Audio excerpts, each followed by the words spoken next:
Hey, fake friends. Listen to Fake Headlines Podcast using Stitcher Premium. Use promo code FAKEHEADLINES for 1 free month.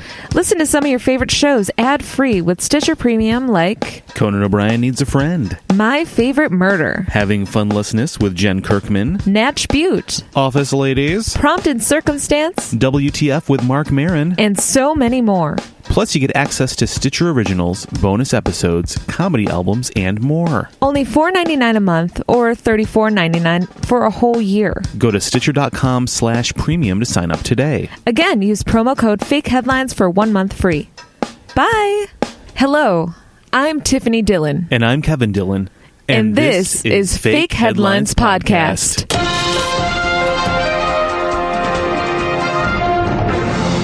Hey, everybody. Welcome to Fake Headlines Podcast, episode number 94. Hello. Welcome, fake friends. And real friends. And real friends. And real enemies. Oh.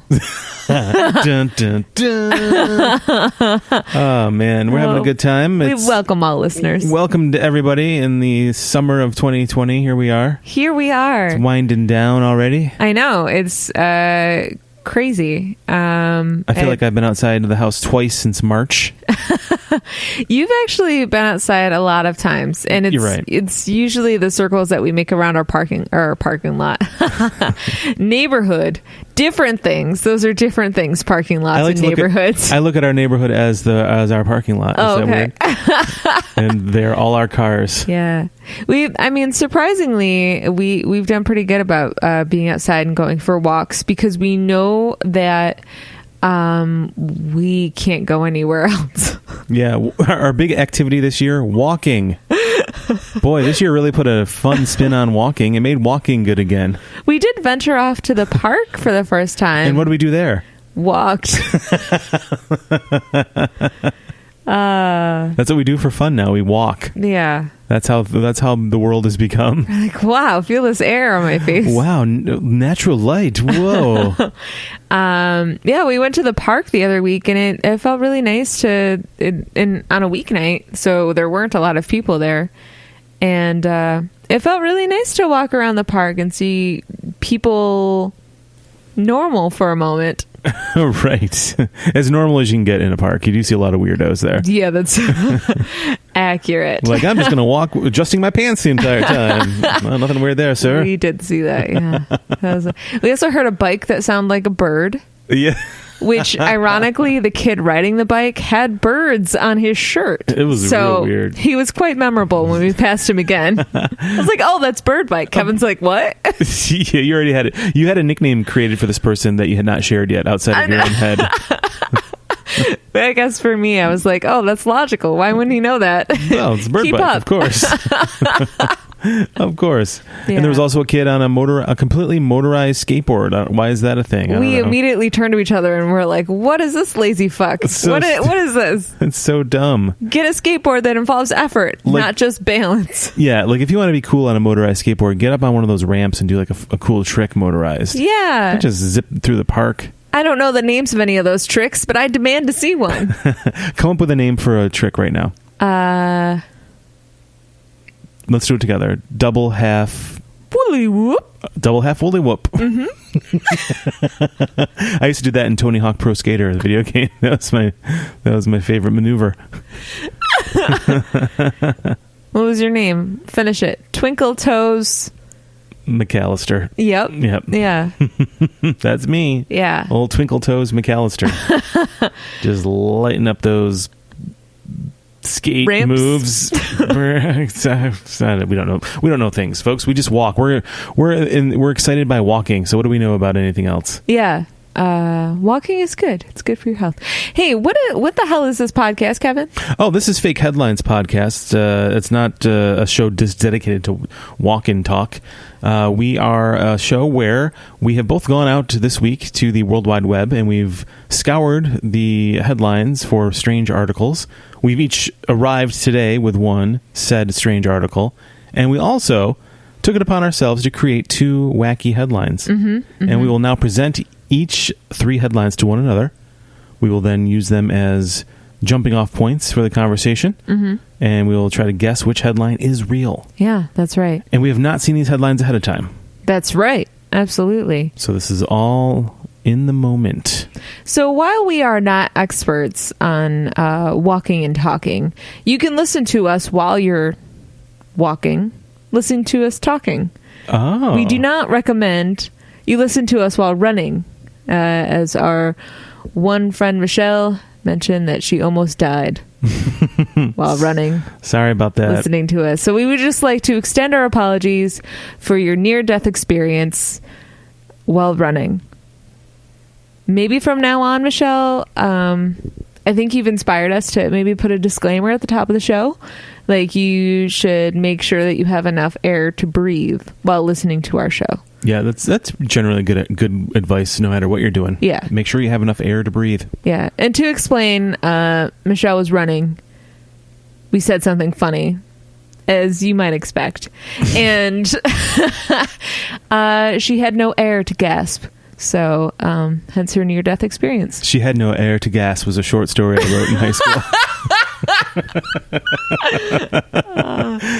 Sounds murdery. Oh no, it was about a southern. It was about a southern debutante who caught the vapors under a peach tree and just under a peach tree. Yeah. Yeah, it was a part of a whole series of southern short fiction I was writing. That's a very specific genre. Well, the year was 1994, and yeah. So this is what we're doing. We each have 3 headlines. I believe I'm going first this week. Is that correct? Yes, you are. So Tiffany Dillon, I am going to present to you now my 3 headlines, which some are real, some are not. Okay. Your job is to guess it. Okay. Here we go. Okay. Headline number 1, couple falls asleep on inflatable pink flamingo in Greece, wakes up in Turkey. Oh my gosh. Couple fall asleep on inflatable pink flamingo in Greece, wake up in Turkey. Okay. Headline number 2, man fired by Zoom was sitting on toilet the entire time. Man fired by Zoom was sitting on toilet the entire time. Gross. And headline number 3, a stash of beer and gum that dates back to the 1980s was discovered hidden behind the shelves of a Washington library. Okay. A stash of beer and gum that dates back to the 1980s was discovered hidden behind the shelves of a Washington library. Wow. Wash library. These are great. Oh, man. These are so good. And only one of them is real. I don't believe it. Okay. Well, headline number 1, a couple falls asleep on a pink flamingo in Greece, and then they wake up in Turkey? Wake up in Turkey, yeah. Wow. Unbelievable. Yeah. As I've said 5,000 times, but whatever. Okay. So maybe don't fall asleep outside. Yeah, that's like, you're a little bit too comfortable when you're falling asleep outside. You know what? I honestly, what good comes from falling asleep outside? Let's make a list Just of things ask that Rip could Van happen. Winkle. Rip, we have Rip on the line right now. Rip, take it away. What year is it? What? Who's the president? What? I fell asleep in the poppy field. I was sitting under a peach tree with my southern debutante friend.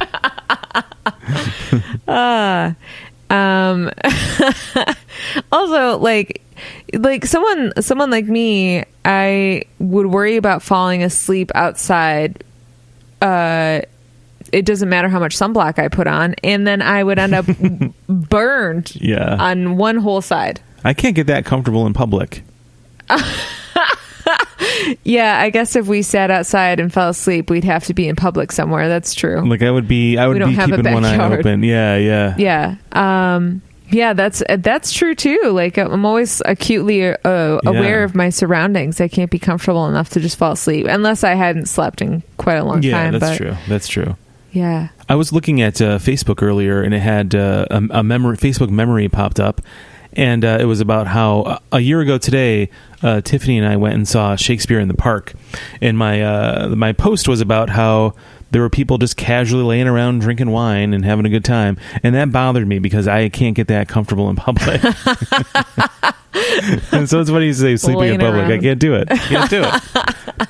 Look at these bums laying around on a hill waiting for a play to start, sipping on their wine, eating their cheese. Someone's going to come right up behind and take their wallets. It's all a misdirection.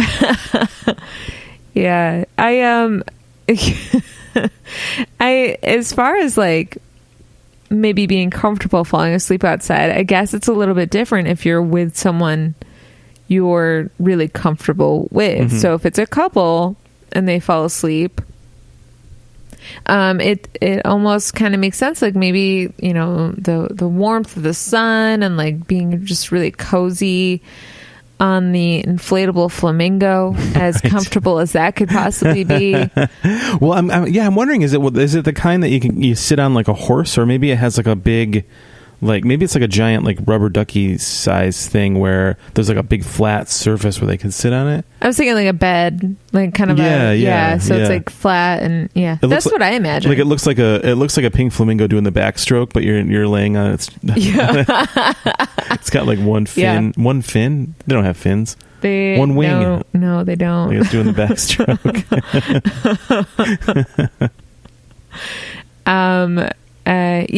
Yeah, I think that it's probably kind of like that. Yeah, and if you've been drinking outside all day in the heat, you probably fall asleep faster.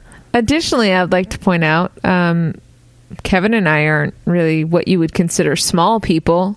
So imagining the two of us on a flamingo seems impossible, to be honest. And so I assume this couple is... I only say that because, like, I'm 5'10", Kevin's 6 feet tall. You know, we're not petite individuals. So I like how you looked me from up and down from head to toe when you said that. We're not petite. I did not. That was very... No, you didn't do that. I'm into the broad-shouldered hunk of a man you are. All right. And I married you for your body. Yeah, there. I said it. We'll be right back after these words.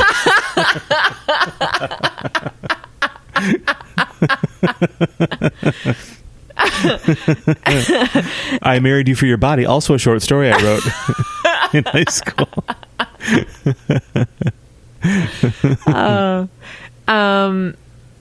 I forgot what I was saying. Oh, so I imagine that this couple is probably like a smaller couple who were able to nuzzle up with each other.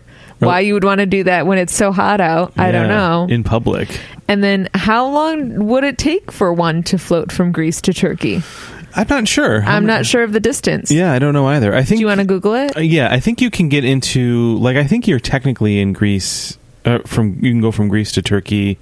Like, I think the border starts somewhere in the water. So, like, you might not be... You know what I mean? You might not be on land in Turkey. No, I didn't anticipate they would be. You could probably get to like Turkish waters, within... I don't know where I couldn't point out Turkey in relation to Greece on a map. Yeah, they're really across from a body of water. I don't know if it's the Mediterranean Sea. That would make sense, because I know that it borders Greece, but... Or another sea in that region. Uh-huh. So it's across the Aegean Sea. Okay, the Aegean Sea. Yeah. Okay, yeah. God, I want to go there so badly. But I'm not sure what that distance is, though. Right. Okay, so... Well, by car... By car, it'd be about 20 hours. but crossing that water would be a lot faster. Yeah. A ferry could take you between 20 minutes to 2 hours, depending on which part you're going to. Okay, see, that makes sense. Yeah. Okay, so... From your research, it sounds like it would take up to 2 hours for you to float via flamingo. Right. Across the Aegean Sea from Greece to Turkey. Yeah. And that is the preferred method of travel in the Mediterranean. Flamingo? By flamingo, yeah. Okay. Yeah. Okay. They're like rickshaws. They have people pedaling like a paddle boat, and they pull you behind. When's that big meeting? Well, you're not going to get there in time. No way. Look at the way you're traveling. Come on, you're in the Mediterranean. I just imagine like some sort of like fancy chariot, like what they would have had in ancient times. Yeah. You know, being pulled by paddle boat. Yeah. I like that. Yeah. Still, that's How do you think they woke up? What do you think they woke up to? I think they may have floated. I imagine they were drinking and they passed out for several hours in the sun, and then floated into like Turkish waters, and then they were kind of grabbed by their Coast Guard or something. Okay. And woken up by like bright lights, like spotlights. So it probably wasn't a peaceful wake. Right. I imagine waking up and there's a lot of like, what is this? And then they just like flail themselves off of the Flamingo and into the sea, where the Coast Guard blows their whistles and shouts at them like they're lifeguards. They're sitting in tall chairs. Blowing whistles down. That's what they do, right? The water. I like that the Coast Guard is just like lifeguards with guns on the beach, sitting in towers with machine guns. They're on their own little islands across the sea. I'm just watching out. Just imagine like a reimagined Baywatch with like machine guns. It makes it a whole much cooler show. Oh man, that's terrifying. They don't have like a kind relationship necessarily, do they? Greece and Turkey? Yeah. I believe they do. I believe they're friendly terms. Okay. So it's probably okay that they woke up in foreign territory. So you'd say it's kind of like if we were to fall asleep on Lake Ontario and floated from Buffalo to Canada, you think it would be okay? I think, nowadays it wouldn't be, but right. They would be like, get out of here. Get out of here. Keep your disease out of here. Very, very kindly. Please make your way back to your pitiful, disgusting country. Please put your mask back on. It should be covering your nose, by the way. But just leave, please. Here's some maple candies for your troubles. It'll give you the energy you need to paddle back to American waters. Yeah. I love Canada. Take me there. I know. I miss being able to go there because of the travel restrictions. I know. I realize like we're so close, and we were trying to look around for little vacation ideas for my birthday next month, and just to like get away for a night or two. And like there's so many places that it's like, oh, this place looks cute, and then I look and I see on the map that it's in Canada, and I'm like, come on. Yeah, lots of cool cottages and stuff like that. Yeah. Oh God, yeah, it sucks. Plus, I mean, we have like the Niagara Falls is beautiful, but to really like admire Niagara Falls, you really do need to kind of go to Canada to look back at it. Yeah, there's a different point of view from each side, and the Canadian side has a really beautiful point of view. We have Goat Island, which is pretty cool, but like, yeah, you kind of want to see the falls like head on, like stand like in front of it. You know what I mean? Mm-hmm.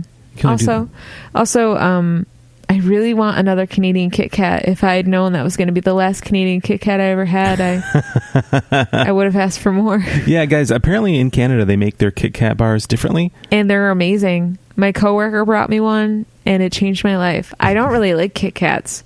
This Kit Kat was amazing. This cat kicked. This cat kicked. It kicked. It kicked my cat. Whoa. Do you understand? Hello. Also, the Starbucks in Canada have rose lattes. Oh, it's my favorite damn thing in the wintertime. Oh, they're so good. I gotta learn. Look, if you understand how to make this, please send me a recipe. Otherwise, I'm going to be experimenting in my kitchen with some new rose water that I bought recently. So stay tuned.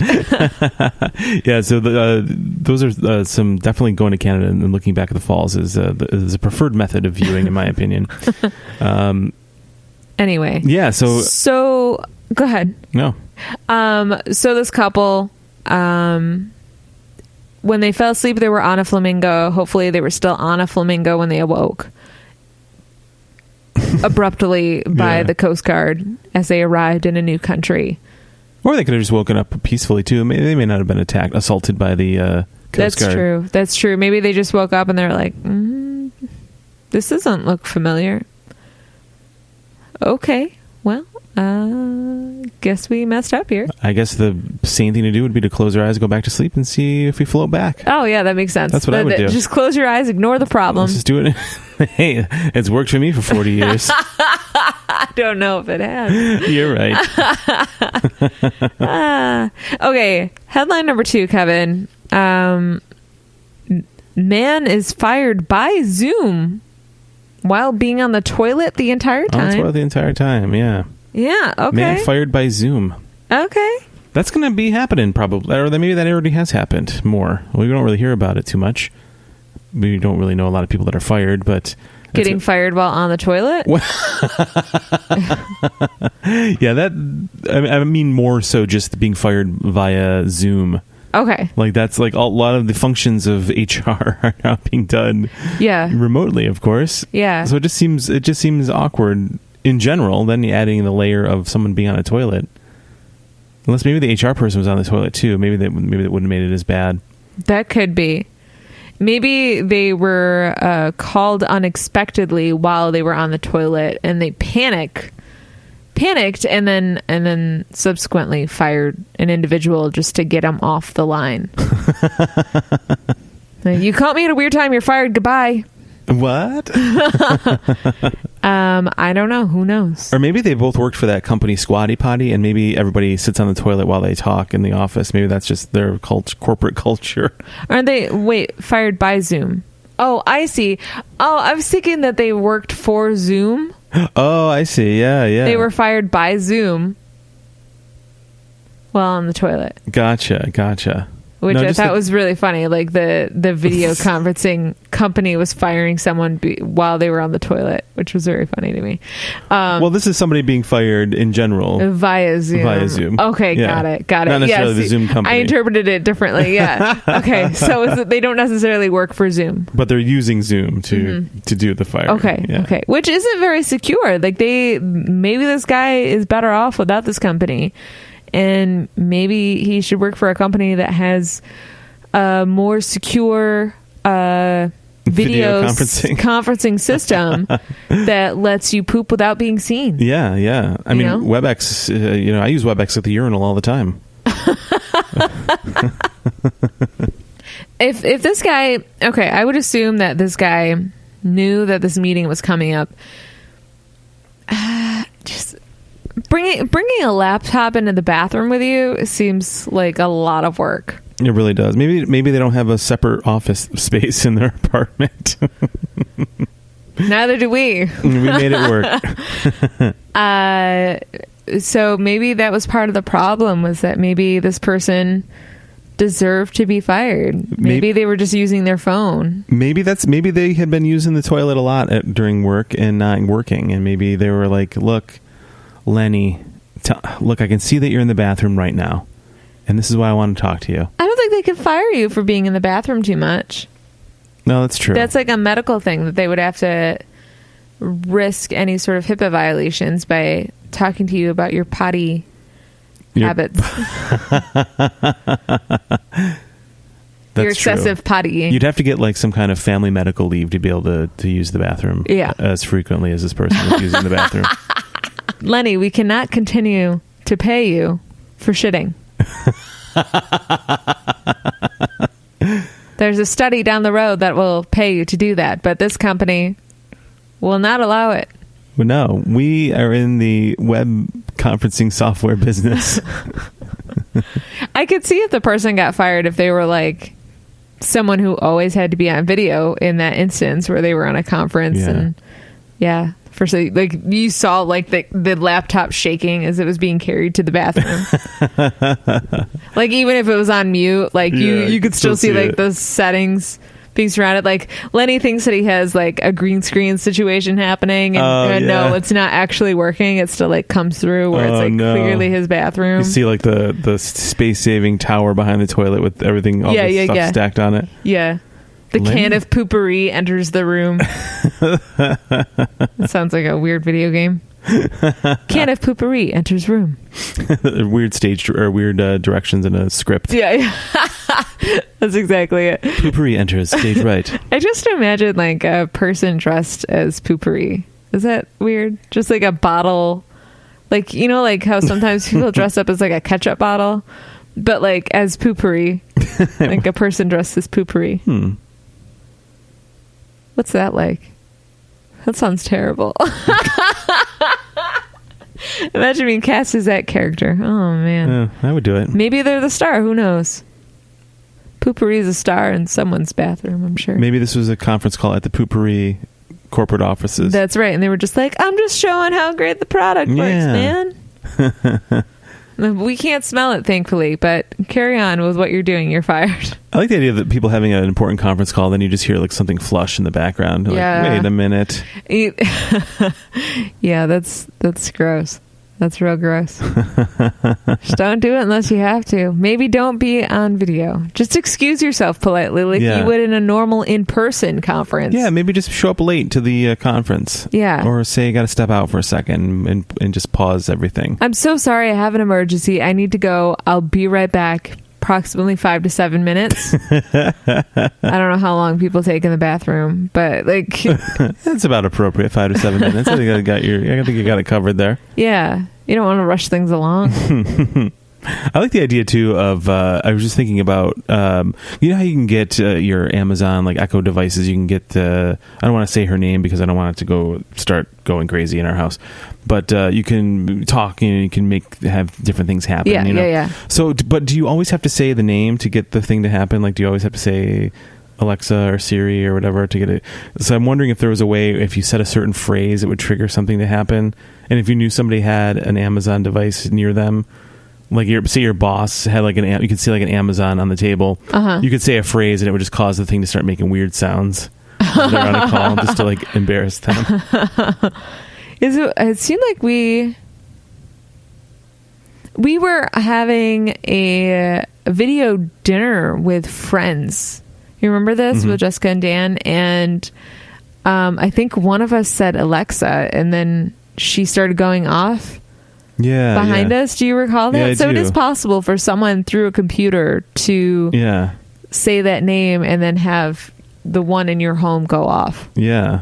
I wonder if you could do something without saying her name, like a certain phrase. So you could say a certain phrase during a WebEx and it would cause... You'd have to know what that is, I guess. It would cause like a fart sound to occur.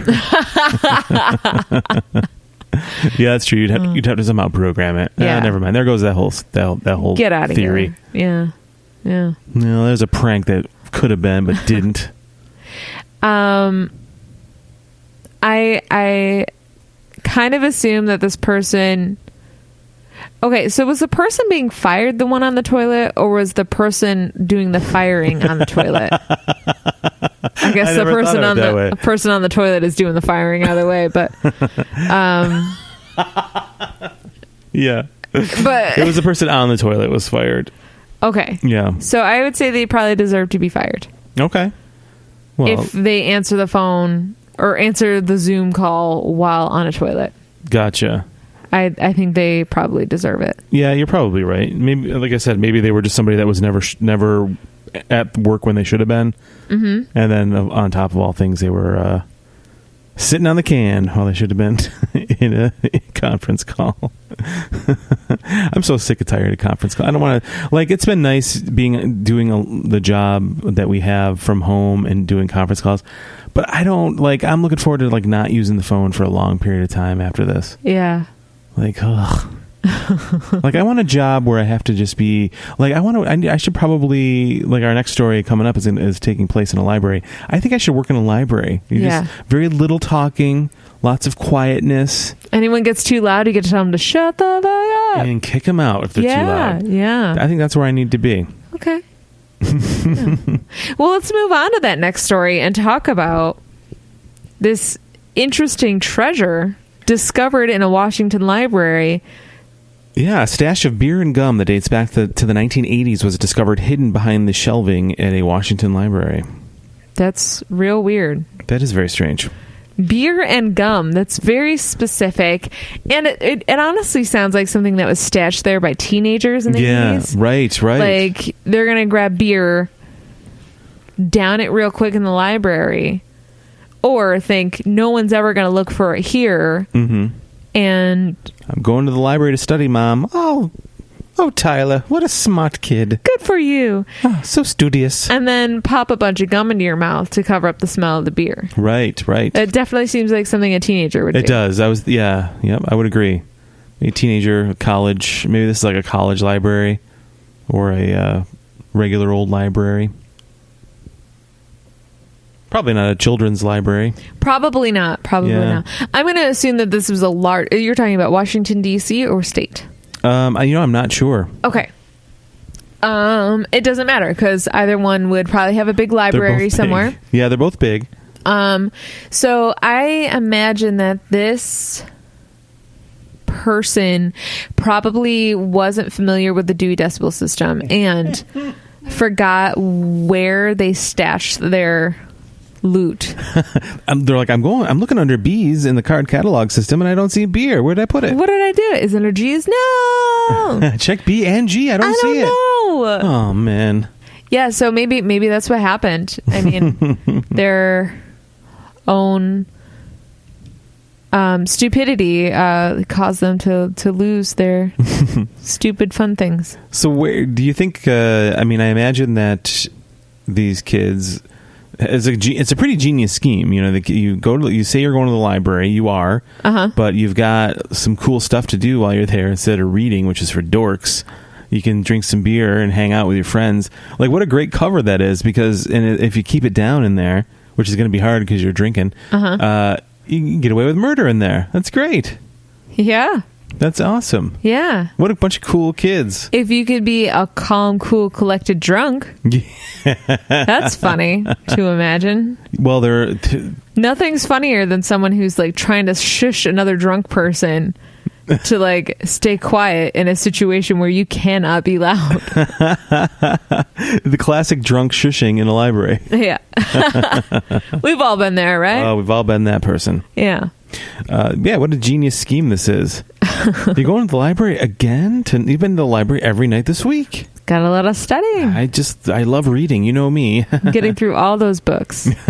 I'm on the B's in the encyclopedia. How exciting. I've read through all the things in B. On to C's next. That's what comes next, right? That is, you are doing a great job. Yes, okay. You are correct. Yes. You are correct. Yes, thank you. Yeah, what a great idea. I wonder, and so in the 80s, it was gum and beer. So what do you think, like if you and your friends were going to stash fun things to do at the library? Well, they don't have to hide their cigarettes because they're already easily accessible, I'm sure. Oh, that's true. Yeah, and in the libraries in the 80s, you were handed a pack of cigarettes as you went in. As you entered, yeah. Oh, you're going to be reading? Oh, take these cigarettes, complimentary of the library system. You'll probably be here a while, so puff on. Puff on and use one for a bookmark if you run out of bookmarks. Right. Here's one to put behind your ear. Exactly. So what would you stash in a library if you were going to go hang out in the library? What would I stash in a library? What a question I've never been asked before. I don't know. I'm trying to imagine like my college library, which I thought was really beautiful. Let's see. Probably, I don't know. I don't have a lot of things to hide. If I were a teenager, let me put myself in this mindset. Yes. If I were a teenager and I needed to hide things, what would I hide there? It probably would be booze. It probably would be like little. What was your favorite candy as a teenager that you would stash in there? Man, I'm the worst. Were those originals? I don't eat candy. It would probably be any type of chocolate. Okay. Like, so we'll say maybe Hershey's king size with almonds. Oh, okay. I would hide that. That's the best one. It's the best one. It's because the almonds are broken up, okay? Or a Canadian Kit Kat, now that I've discovered this. I'd stash that, yeah. Oh, I thought you meant they had almonds in them. They don't, right? No. Okay, good. Nope. Good. No. So you would stash chocolate Hershey's with almonds and then beer. Yeah. Okay. Yeah, that sounds good. That does sound good. Yeah. Yep. That sounds great. I think that maybe I would have to draw myself a map of where I hid it, though. Like 4 paces past this specific book. And then, of course, that would get checked out. But, But what about you? Yeah. Well, if it was in the 90s, it would have been back in the 90s. So it would have been Zima for sure. Instead of beer. Oh, okay. Yeah. 100%. Sure. And Skittles. Zima and Skittles. Okay. Yeah. Maybe I would have thrown a Surge in there just for fun. I don't know if I ever went to like our library when I was a kid. I don't know if I ever really went there very much. I wasn't much of a reader. I think we've talked about this before. Yeah. When I lived with my dad, when I first moved in with him, I went to the library quite a bit because I didn't really have much to do otherwise. Mm-hmm. Yeah. I enjoyed going to the library. Imagine that. I guess I've always been a nerd. You really have. Weird. You're like, I'm going to stash some coconut water and some kettle corn in the library. That's me now. Exactly. I'm going to save this here for my next trip. Just be prepared. I'll let Phyllis, the librarian, know. She'll know it's me. Did you guys still have microfiche back then? Oh, yeah, absolutely. Yeah. Does that still exist now? I don't know if it does. Yeah, it of must, course it right? does. Yeah, I think there's certain things that they can't like convert. So, I think it still exists. I know they have it at the Buffalo Public Library. Yeah? Mm-hmm. That's wild. I've wanted to go and look at that. But things happen. Yeah, it's scary to touch anything in the world right now. Yeah. What about you? Did you familiarize yourself with microfiche or anything like that? I kind of remember using it for school. Like, I don't really remember why I was using it though. Like, what things I was looking up. But okay. Like, I do kind of remember going in there and having to look up something. Yeah. But I can't remember, like old newspapers maybe were on there for some reason. Mm-hmm. Yep, that's exactly it. It's so weird. I think that's all it basically is. It's like it's all newspapers, right? Yep. Mm-hmm. We just put all the newspapers into a weird negative film thing. Yes. Okay. Yeah. Because they can fit so many in there, I think. Yeah. But my library never seemed to have many people in there, so it would have been a great place to take things that you couldn't just have in your normal life. Like, you probably could just get a pack of smokes and go in there and smoke, and no one would even know you were there. Yeah. Okay, so what led to the discovery of these things? Like, were they able to track down the original owners of the beer and gum? That I don't think so. Well, it's from the 80s, so I don't know if they would have been able to really track down the people. They would probably, if it was a college, they probably moved on to other states or whatever. Yeah. But yeah, I imagine they were probably, I don't know, maybe it was behind a shelf, so maybe it was certain books hadn't been moved in a while and things were behind there, or maybe they were cleaning it or renovating maybe and found stuff. Because maybe it wasn't necessarily hidden behind books. Maybe it wasn't that these kids forgot about it. Maybe it was a case of the fact that I was giggling at my own choice of words there, that the beer and gum actually fell behind a shelf that they couldn't move. Oh, okay. So Let's get out of here. They lost their loot. They went to hide it, and then for some reason, maybe there was more space in the back of the bookshelf than they realized, and they pushed it back so far that it just slid down the back of the bookshelf, and then they were not able to retrieve it. So you're right. Maybe there was a renovation, right? And so when they went to pull the bookshelf out, they discovered this very old beer and gum. Gross. It's really gross. I bet that beer is disgusting. Gum might still be good though. Who knows? I'd give it a try. Yeah, you probably could, because it seems like the gum lasts on the shelves for years at a time. It's probably fine. Yeah. Probably fine. Totally fine. Whatever the mice didn't chew. So Kevin, one of these is real. Yeah, one of these headlines is real. Which one do you think it might be? Okay, so we have a couple that fell asleep on a flamingo in Greece wake up in Turkey. A man fired by Zoom was on the toilet. Mm-hmm. And beer and gum from the 1980s were discovered in a Washington library. Yes. Okay. I think I'm going to go with the first one. The first one? The couple fell asleep on a flamingo and woke up in Turkey. Well, Tiffany, that is a fake headline. Okay. Wow. Okay. Well, I'm going to go with the beer and gum. Well, Tiffany, that is a real headline. Yeah. Okay, cool. Yeah, so this is from CNN. A stash of beer and gum that dates back to the 1980s was discovered hidden behind the shelves of a Washington library. So is it state or DC? I don't know. I don't know yet. It was a real whodunit when a stash of beer and gum from the 1980s was discovered behind the walls of the mystery section at a Washington library. I didn't even think about that. Where That's it could be. so funny. Due to the outbreak of the COVID-19, the Walla Walla Public Library has been closed to the public since March, and it has since taken the time to do renovations. Library director Aaron Wells told CNN. Is it like Big League Chew? Hold on, let me go back to it. I just wanted to click on the library link to see where it was. It is in Washington State. Yeah. Walla Walla, Washington. Okay. What was that? I don't know. Godzilla. Well, that's actually what it says. It says Godzilla gum there. What? What?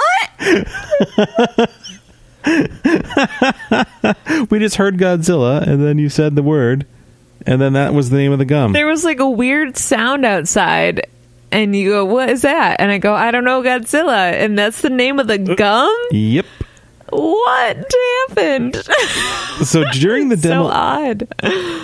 So during the demolition 3 weeks ago, 5 full cans of Ham's beer, which I've never heard of before, John Ham's ham beer, and an unopened pack of Godzilla head gum. I've never heard of that before. Me either.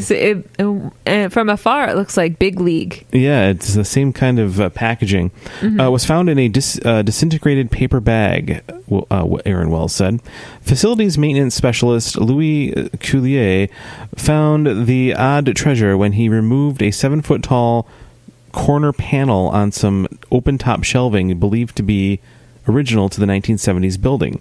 Someone had apparently taken a cue from Treasure Island and stashed their booty behind the shelving, city officials wrote on Facebook.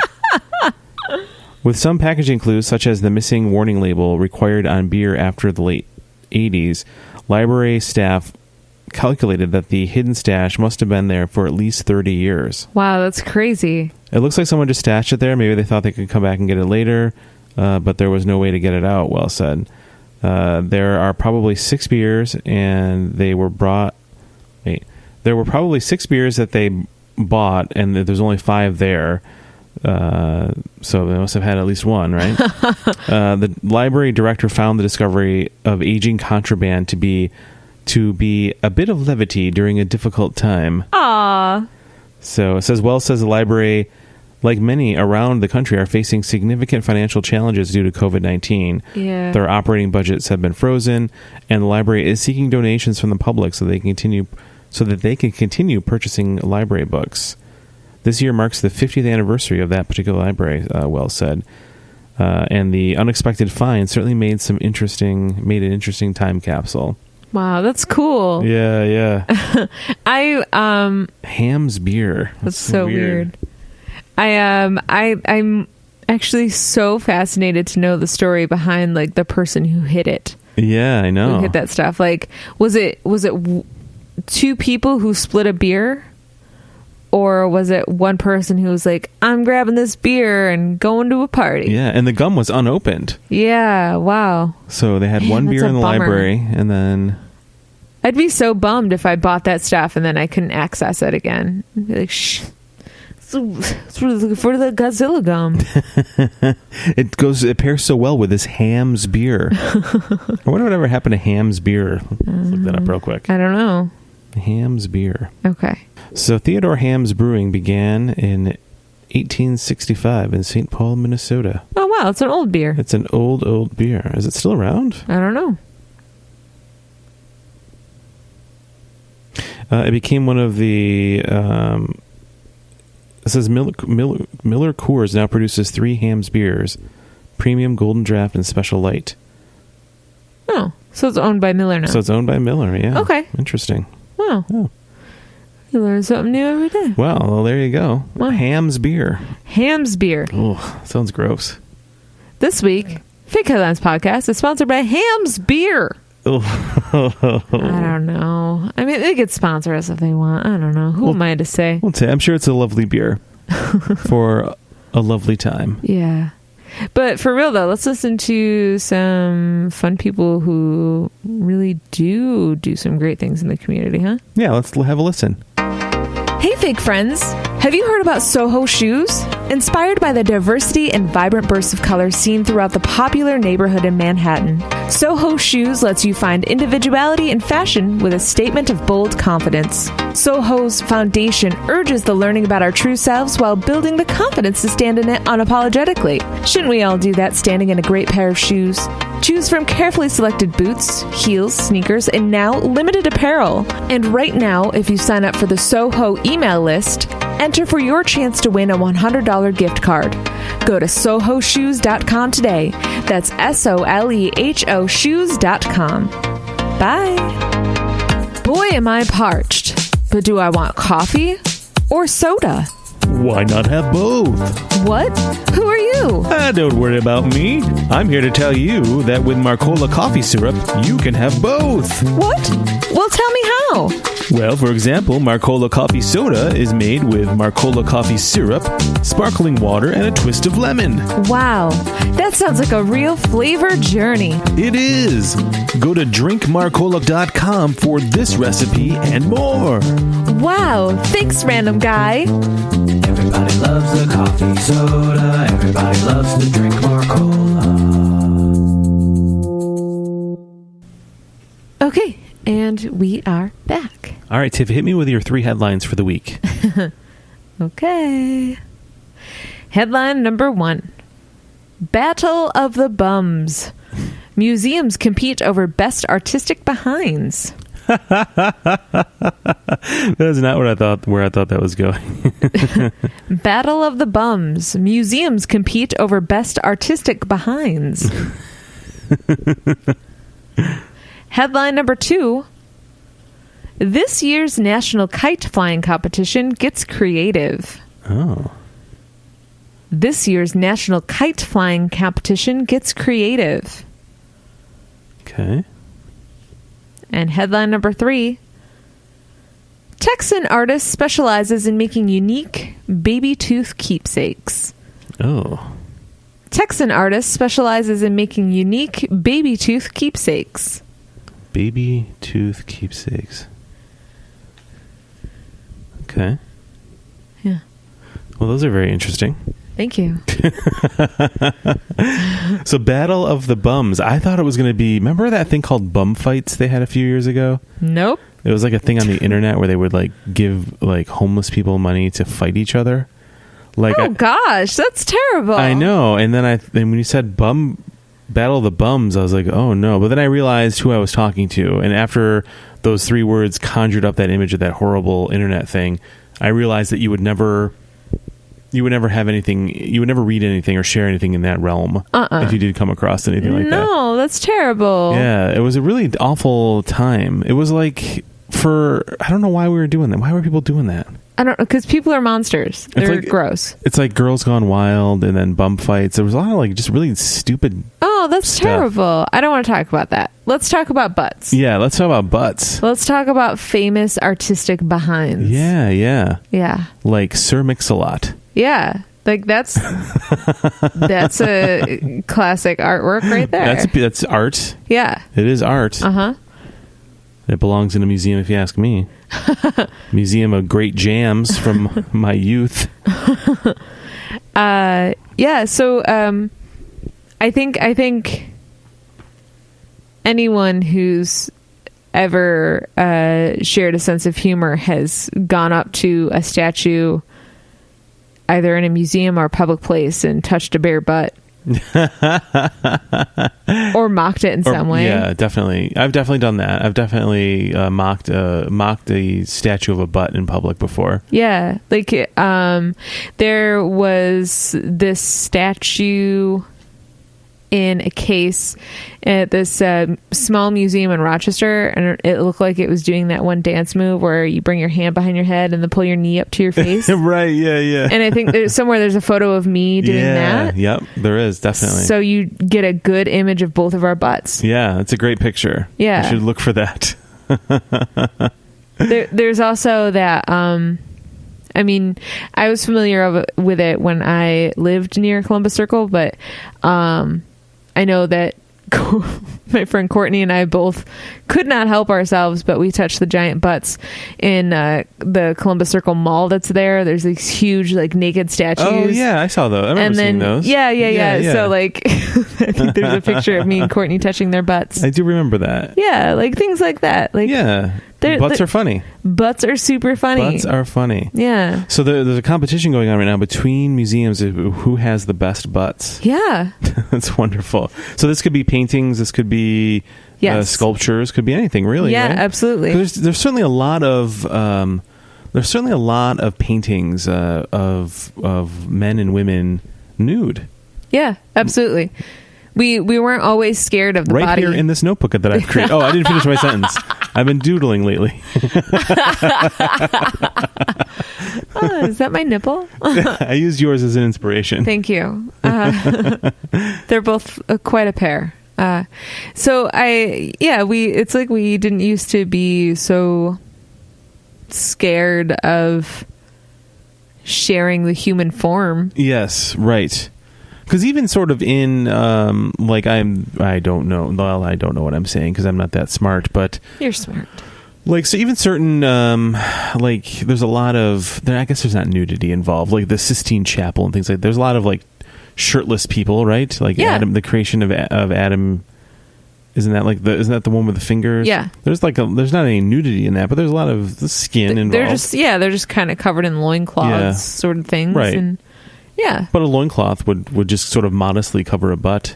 Yes. Like we're now wearing full on pants. Like that's a relatively modern invention. It is. Yeah. Especially for women. You used to just have a piece of cloth dangling over your butt and that was it. Yeah.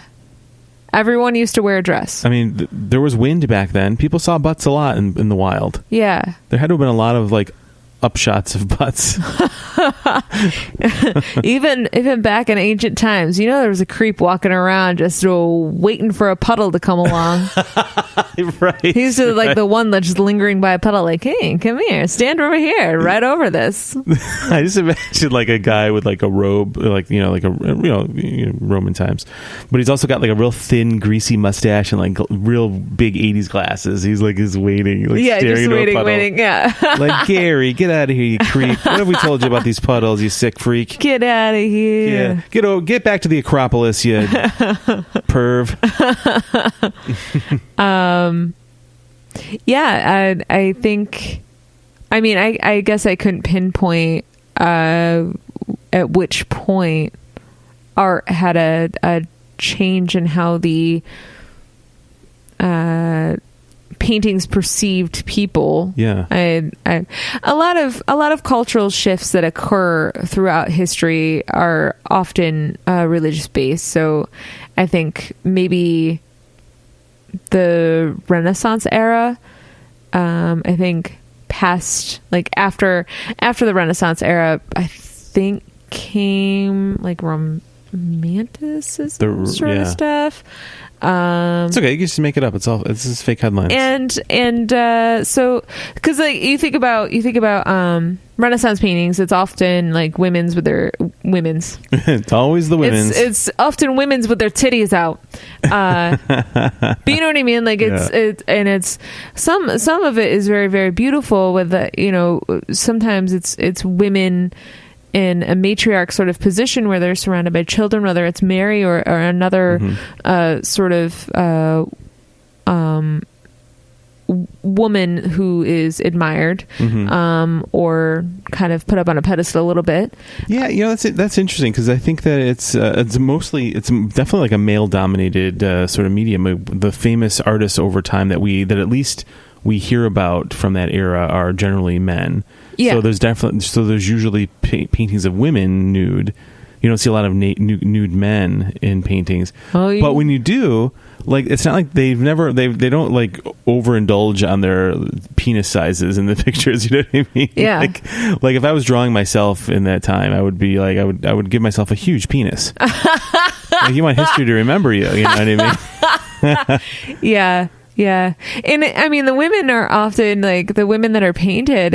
I think they're painted in their realist form with all their curves and, rolls and you know, there was no pinches filters here and there. Yeah. And that's the beauty of it is just all in its natural form. And same with the men. You're right. Yeah. Because like with the statues, if statues have like a tiny penis, maybe these are men with small penises. Yeah. And they're just true to the statue. Yeah.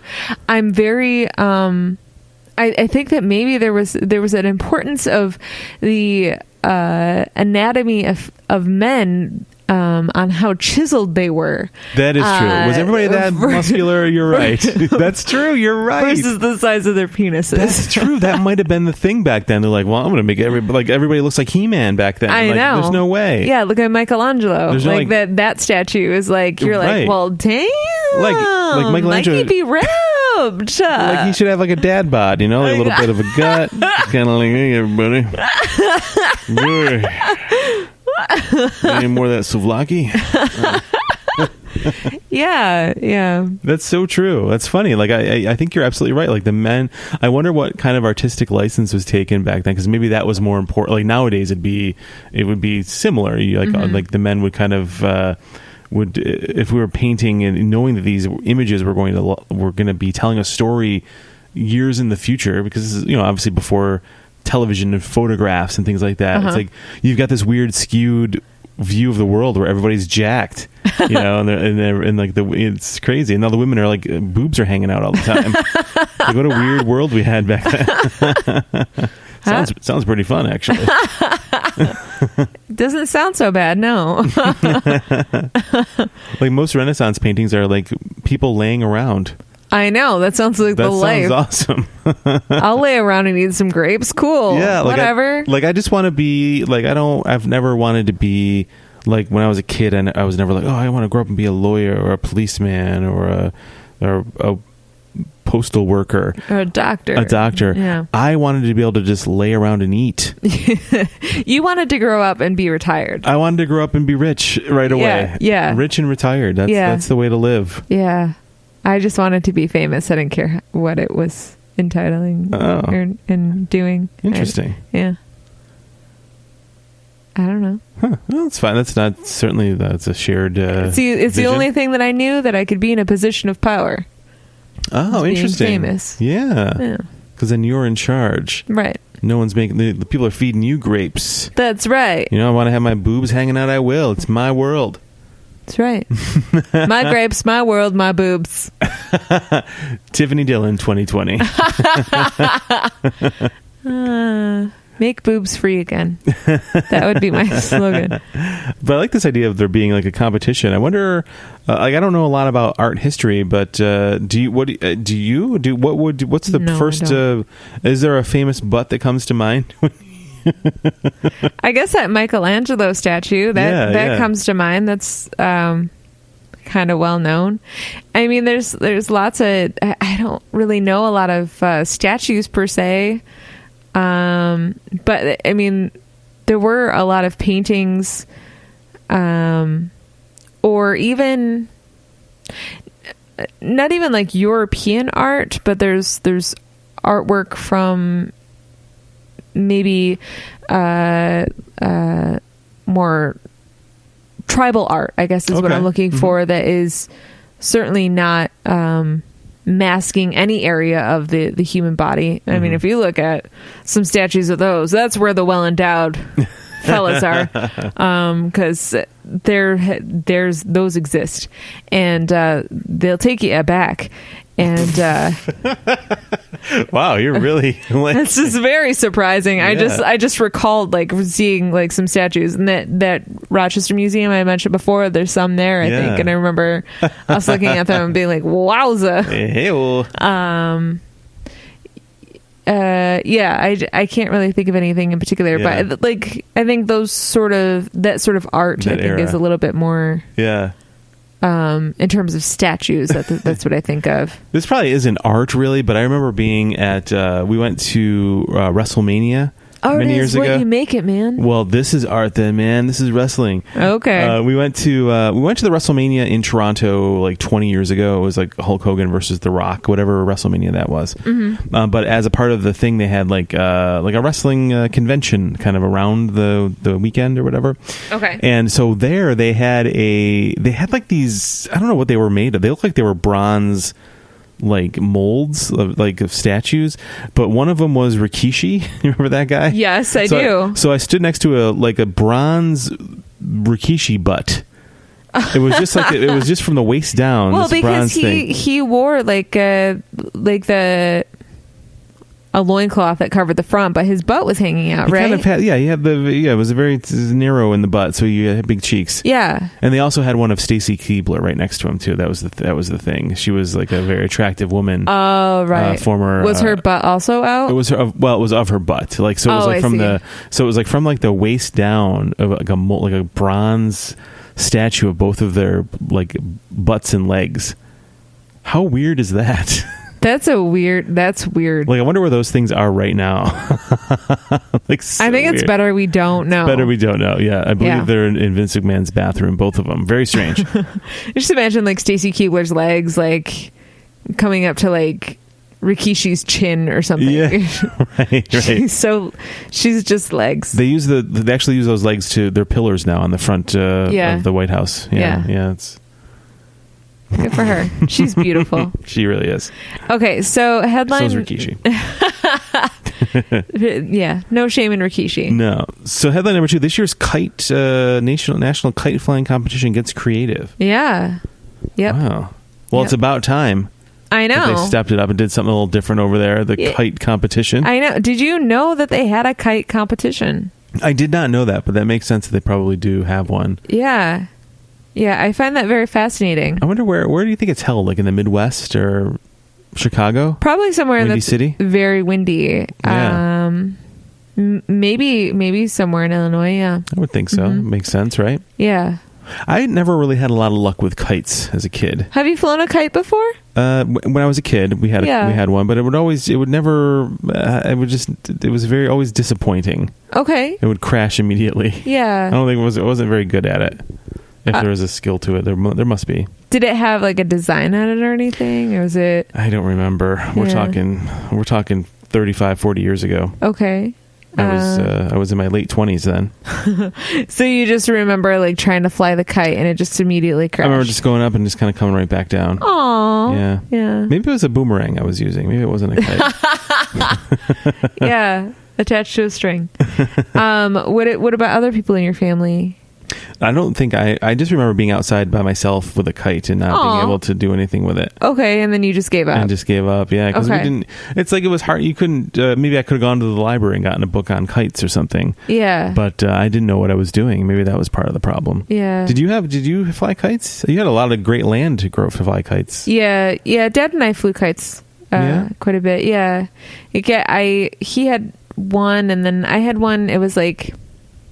I know it was like made of like a plastic sort of material. That's kind of like the one I had, yeah. And it had, I want to say it had like maybe like a bird like figure on it. So it was kind of shaped like bird bike.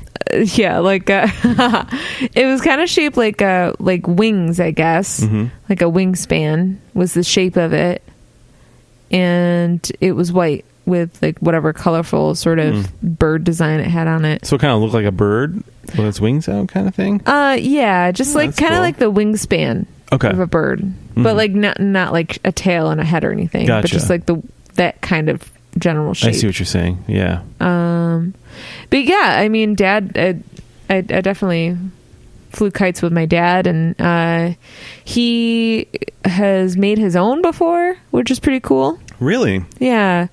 How do you make a kite? How do you know how to do it? What a smart man. Yeah, he's pretty smart. I think it has to do with like how you attach whatever your wind capturing material is. Mm-hmm. And like you have like the cross. Yeah, it's like a cross shape, right? Like like wood. Yeah. Yeah, and it has to be like slightly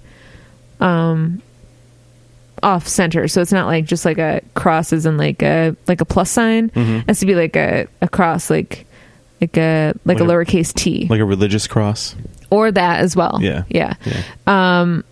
But yeah, and then you can affix your material to it that way, and then you have to make sure that whatever you affix it with, you're not causing the weight to be off kilter either. So that's something you have to consider. So you can either use string to attach your kite to we'll say wood, or you can use glue or wire or whatever, and then you have the string that takes it up. Yeah. Wow, that's cool. Yeah. So you can use like a rope like string to fly it, or you can use fishing line too. My dad used fishing line. That's pretty neat. Yep. Wow, that's so cool. Yeah. You must still have them, right? Yeah. We should get them out sometime next time. Okay. That'd be kind of cool. Yeah, that would be really fun. I could finally triumph. Yeah. After all those years of disappointment with a kite. If there's anyone who's really good at teaching someone to fly a kite, it would be my dad. I mean, a lot of people have told me to go fly kites a lot when I was a kid, but I never just could really do it. Yeah, very well. You're just like, okay, I'll go try. See you later, everybody. Yeah. So because they can't get together in person, maybe to do this kite convention, maybe they're doing something instead. What do you imagine a kite convention is like? Filled with a lot of hot air. That's the balloon. Take it to the hot air balloon festival, fella. Out in Albuquerque. You got to wait for that. That's in October. Yeah, that is true. That is a true statement. Yeah, I guess. Well, to me, it's like kite flying is probably a good activity for nowadays. Because you probably, depending on the plot of land you have, you could probably be relatively distant. But then you're kind of running because you have to run, right, with it. Maybe that's why I didn't like it. Not necessarily. No. You just like throw it up in the air and it catches. I mean, deal? Yeah, I guess you kind of have to run with it to get it kind of started, but then it kind of gets caught in the air. Okay. So then you could kind of just walk along with it. Like you don't have to be running the whole time. Okay. Maybe that was my problem. I ran full speed the entire time and exhausted myself. Yeah. It's not like a paper airplane. Gotcha. Okay. Yeah. All right. That's fair. And there's different tricks and stuff that you can do with kites too. Really? Yeah. Like it doesn't have to just be like kind of like I guess a yo-yo in the air. Interesting. I didn't know that. Yeah. Oh, I'm interested in finding out more about this. So yeah, how would you make it more like? I mean, you could have it in a larger field, that that's you can only get so much out of that. But what would they have to do? I mean, if you're doing it by like Zoom or something like that kind of takes kind of the fun out of it. Yeah. I don't know if watching a kite being flown on a video screen is as exciting as watching one in person would be, because watching one in person is not that exciting either. What if they did it in like a synchronized TikTok sort of? Oh, okay. Could do something like that. Yeah. Something like that where like it looks like they're handing off the kite to each person. Yeah. Kites across America. Yeah. Flying from coast to coast. And then maybe they made them dance in some sort of way. I like that. Make your kite dance. Make them do the wave. Yeah. A cross-country wave. Yeah. That could be. Yeah. Could be something like that. And kites, I think, are very personal in these competitions, kind of like a race car or something. Oh, okay. Yeah, you're probably right. There are probably lots of different designs. Or maybe sponsors like a race car. There's lots of like advertising all over the kite. This one's this Ben Franklin kite brought to you by electricity. Brought to you by National Grid.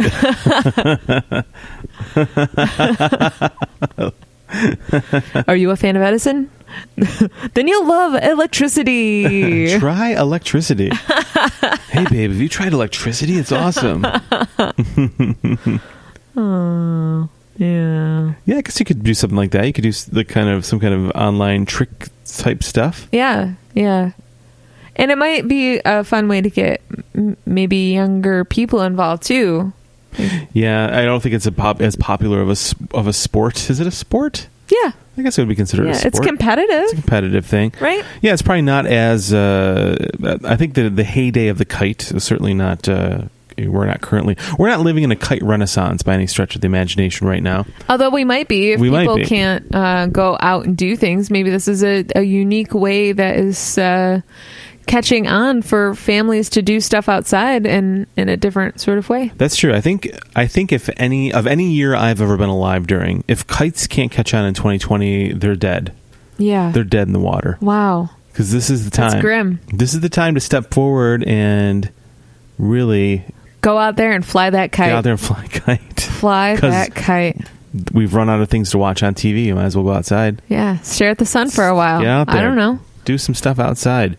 I would enjoy doing this. Like I mean, we don't really have the space to do this right now. That's why your dad's house would be fun. Well, we could do it in the park right in the middle of the golf course. That would be fun. That's true. Yeah.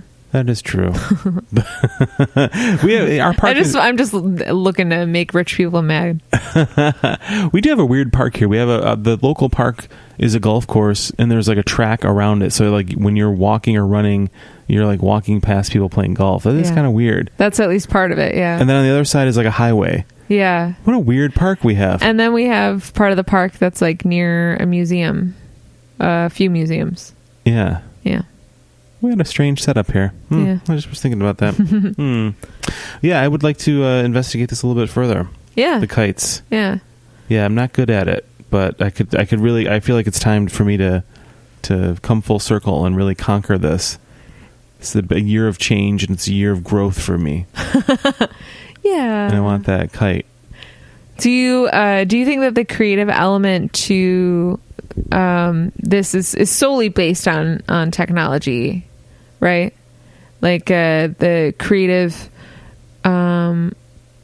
competition that's involved in this year's festivities is like sort of all more online or well, yeah, maybe not necessarily. I mean, you could do something. I mean, you could do something where you're distanced, but you're able to synchronize. Like, what if you're able to take a series of kites without getting them all tangled up and maybe create like an image? Yeah, together. That's But you don't have to.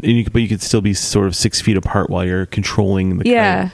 Maybe put up like a giant. Spells out wear a mask, right? You stupid asshole. I was just that's a lot of kites. I know. I was thinking, but we were thinking the same thing because I was thinking of like they all come together and form a mask. Yeah. In like the little loops. Yeah. Yeah. I love it. I like that a lot. Okay, Kevin, what about headline number 3? So Texas artist specializes in baby teeth keepsakes. Yeah. Yep. So is it like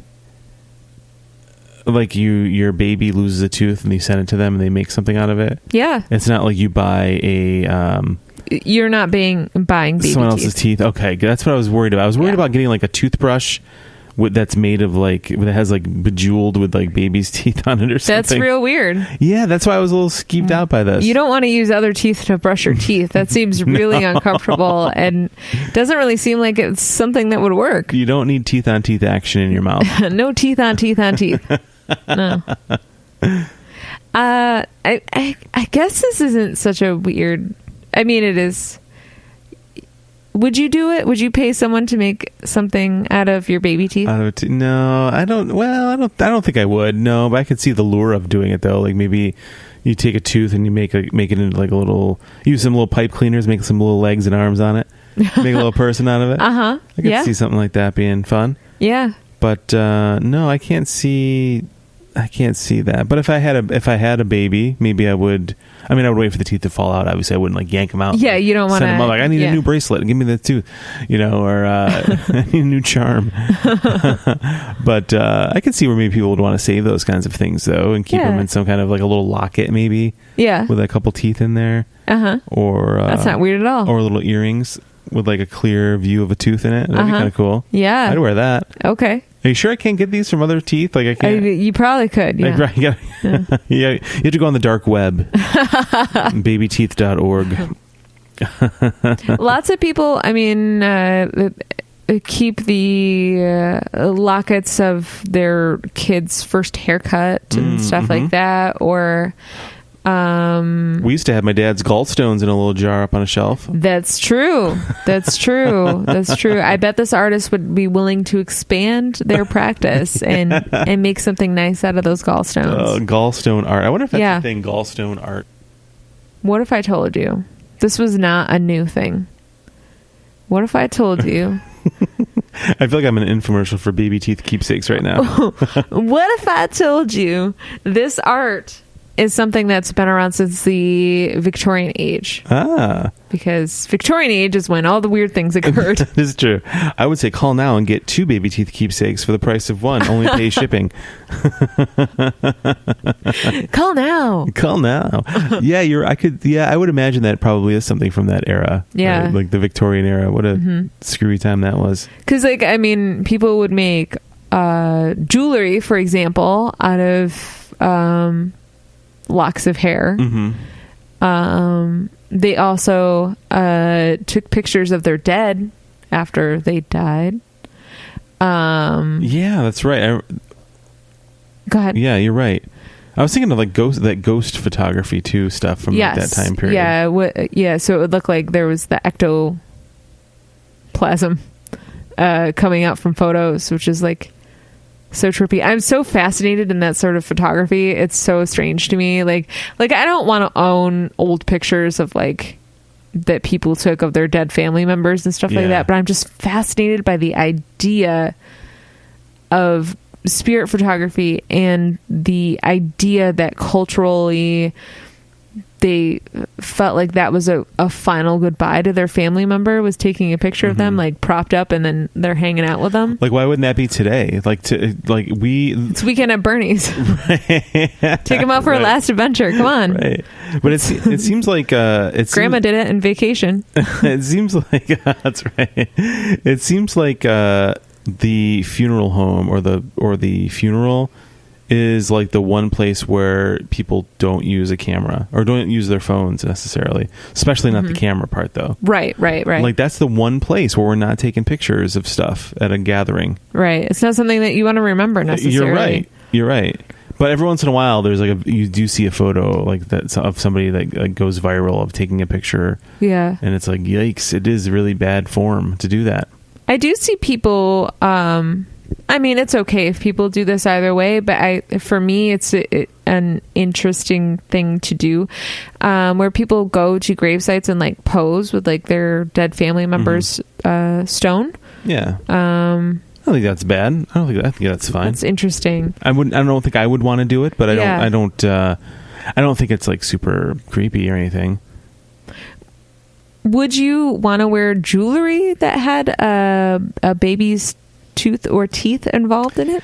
I don't think I would, no, but I mean I could see maybe something like maybe some type of something that would showcase them, and maybe like a piece that you would have on your desk or something, like maybe not like a sculpture of some kind that maybe had them highlighted as a part of it. Maybe not like as like the teeth of like the sculpted item, but maybe it was some type of thing where you could see them in there, like in a little glass case, but there was something around it. Oh, like a whole baby skull with their teeth. Whole baby, yes. Now you're talking. Yeah, I would like covered a full in resin. baby drawn up. Right. Yes. I would like a baby bust on my desk with real baby teeth. Is that weird? Can that be done? I just want to remember this likeness forever. Yes. I don't even, this is not even like my baby's teeth. I don't even know what this is. It's weird. I like it. It brings me comfort to my desk. It reminds me that every day we need to look back and remember where we came from. Just little helpless beings who couldn't do anything, and then one day our teeth fell out, and the next thing you knew, everything changed. We were men. We were women. We were adults. Just living our lives. We were dental hygienists. Chewing things like champs. No fear of our teeth falling out. No. Unless it was a jawbreaker. Oh. Or a real tricky starburst. I've definitely pulled a filling out on a starburst before. So this artist makes stuff for people, and I'm sure there's a lot of sentimental value here. And I could see people doing stuff like that with. I'm like, I don't think I'd want to wear something like a piece of jewelry with something in there like that. But I could see somebody wanting a little, maybe like a little angel on the desk when it's holding like the teeth in a little thing or something. I could see people wanting something like that. You know, I mean, people clearly have an attachment to their kids' first teeth falling out or any of their teeth falling out, because otherwise they wouldn't hold on to them. I mean, they convince their kid that they have to put these teeth that have just fallen out of their face, painfully or not, under their pillow, and the parents pretty much pay for that tooth. You know what I mean? Yeah, like they're true. like, hey, there's going to be a fairy that visits you. Leave that tooth under there. You'll probably wake up with a payoff. That's and true. The kid's like, that sounds fair to me. And then that's exactly what happens. But the parents usually, I mean, unless the fairy tooth fairy is real, the parents are going in there paying the kid like, this looks like about $1 tooth. I'm going to pay this kid $1. Take this tooth, and then they invest, and then they make themselves some sort of macabre household item to have around. And the kid, when they're like 25, they're going to be like, Mom, what is this? And the kid's like, oh my God, is that my tooth? I thought the tooth fairy took this and then paid me $1. And then the full confession comes out that no. Mom made a brush out of your teeth. Mom made a brush out of your teeth. Yeah. Beautiful. What a beautiful story. I never thought about that. What do parents do with the teeth? Like, what do you do with the teeth? You just throw them away? Is that what parents do? They must, right? I don't know. I didn't have I don't know. I guess they keep them for... But you wouldn't want to keep all the teeth. I mean, maybe the first tooth you might keep, but I mean, after like tooth 5 or 6, you probably are just like throwing it in the garbage. You're sticking $1 under the pillow and right. throw it in the garbage or something. Yeah. What if you saw your own tooth in there? What if I saw my own tooth in the trash? I don't know. Yeah, it would like destroy the whole thing. Yeah. Guess the tooth fairy felt I was worthy of being paid, but not keeping the tooth. Well, whatever. Hey. Sucker, I'll take the money. Yeah, and I got my tooth back, so... Guess I'll put it under the pillow again, see what happens. Keep on paying that money out. This is the tooth that laid the golden egg. Man, I got like 20 or $30 in my mouth here. Yeah. I love it. So, Kevin, you want to take a swing as to which one of these headlines is real? I do. These are all very strange. Yeah. I'm going to let's go with the baby tooth as the real story. Texan artist specializes in making unique baby tooth keepsakes. Yes. That is a fake headline. Oh, okay. But how about the Battle of the Butts? Battle of the Bums. Museums compete over best artistic behinds. Kevin, that is a real headline. Great. I'm excited about this one. Yeah. Battle of the Bums. So great. Oh, just look at this picture. Look at the delight on the folks. That's great. Okay. So, I saw this in a couple different places, but this article is from PRI.org. Battle of the Bums. Museums compete over best artistic behinds. Since April, the Yorkshire Museum has hosted 18 different curator battles under themes such as creepiest object. This is awesome. Best egg. Best egg. And the latest, best museum bum. Museum curators worldwide are battling over bums on Twitter as part of a British museum social media campaign to challenge the public while galleries remain closed due to the coronavirus pandemic. Since April, the Yorkshire Museum, an archaeology museum in York, England, has hosted 18 weekly curator battles under themes such as hashtag creepiest object and hashtag best egg. With their latest challenge being hashtag best museum bum. Like museums across the world, we've been closed since the middle of March, so we've had to be creative in finding ways to engage with the public, said Lucy Creighton, the museum's curator of archaeology. Creighton helped kick off the competition for the best behind last month by posting a nearly 2,000-year-old worn marble Roman statue sporting a muscular-looking buttocks. Of course. And then the tweet says, "It's time for a curator battle." Today's theme is Best Museum Bum. This awesome. Cracking Roman marble statuette depicts an athlete at the peak of fitness. It may have decorated the townhouse of one of the wealthier residents. Has someone taken a bite out of this peach? Beat that! And it's because this bum here has a little bit of a crack in its right cheek. Museums all over the world, from Canada to Japan, took part in the viral trend by sharing submissions from their own collections. They put forth sumo wrestlers' bums by Japanese artist Hokusai and an anti-Hitler sewing pin cushion at the Freedom Museum in the Netherlands. Oh, wow. The challenge transcended sculpted Greek and Roman rear ends. Tweets also included images of bumblebee bottoms, bunny tails, and other butts from the animal kingdom. Yeah, it says bust bums. Doesn't have to be human, right? That's exactly it. Yeah. As for museums without traditional collections of sculpture and art, they got really creative, Creighton said. We had the bums of ships and other vehicles like trains, and even the tail gunner's possession of a Halifax bomber. Oh, wow. After all, everyone and everything has a bottom. It's universal. That's why the naked human body has been a popular topic in art and history for a long time, Creighton says. But bums are also just funny, says Mark Small, who is behind the Twitter and Instagram accounts at Museum Bums with co-founder Jack Shoulder. Small and Shoulder, who both work at the heritage institutions in Bristol, United Kingdom, started the project over 4 years ago after they realized no one was finding galleries full of naked people funny or silly. Who are these serious people? Yeah. Since then, Small says the initiative has helped museums such as the Yorkshire reach wider audiences. It's been amazing to see serious and influential museum staff engaging with the collections in a slightly silly way, Small told the world. It's about going a step further and sharing information about cultures, histories, and people, as well as having a giggle about bottoms. He concluded by saying, "What can I say? I like big butts and I cannot lie."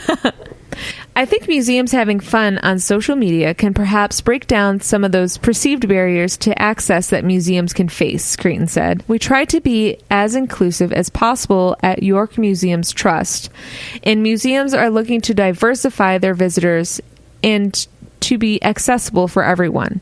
So, doing fun things on social media is a way to promote our collection and get it out there to the parts of society that might not normally walk through our doors. That's great. Yeah. I love it. I absolutely love this. I like that it's been going on and that they've had different sort of competitions and like creepiest object. Like I think I'm going to go through and search that hashtag and see what they have at different museums and stuff. But that's awesome. What a fun way for museum curators to have a little bit of fun during this challenging and keep people aware of their places and maybe donate some money too. So that's really cool. I love museums. I love walking around, taking my time and studying every single object in a museum. Even if I don't remember it when I leave, there's always going to be certain ones that I remember that stick out to me that maybe make me want to go back and revisit it at another time. And I also really enjoy that these curators don't necessarily take their job too seriously. Like those guys were saying, it's important to remember that butts are funny. Right. Like they're universally funny. Farts are funny. That's where farts come from. I know. Butts are fart factories. And farts are fun. If they happen, it's so funny. And I don't know. It doesn't matter what language you speak, what you believe in, who you are. Farts and butts are always going to be funny. That is very true. Truer words have never been spoken.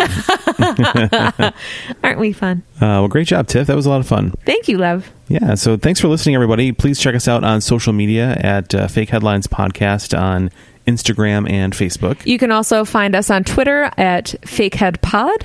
And our website, fakeheadlinespodcast.com, has an archive of our shows there as well. And if you would love to email us, you can email us at fakeheadlinespodcast@gmail.com. Yes, and also if you're on Apple Podcasts, if you could click the 5 stars on there for us, it just helps us, or iTunes, whatever you're using. It just helps us stay more visible in the charts. And wherever or whatever you're listening to, if there's a way to rate or review, please do so for us. It helps. It just helps. And as always, tell your friends. We're always looking to make new friends. And near or far, wherever you're listening from, shoot us an email, shoot us a tweet, leave a message on our Facebook page or Instagram. We love to know where people are listening from, and we want to feel more in touch with people. And we'll reply. We don't mind doing that. That's always fun. Yeah, so hit us up on social media, and we will see you next week. Bye.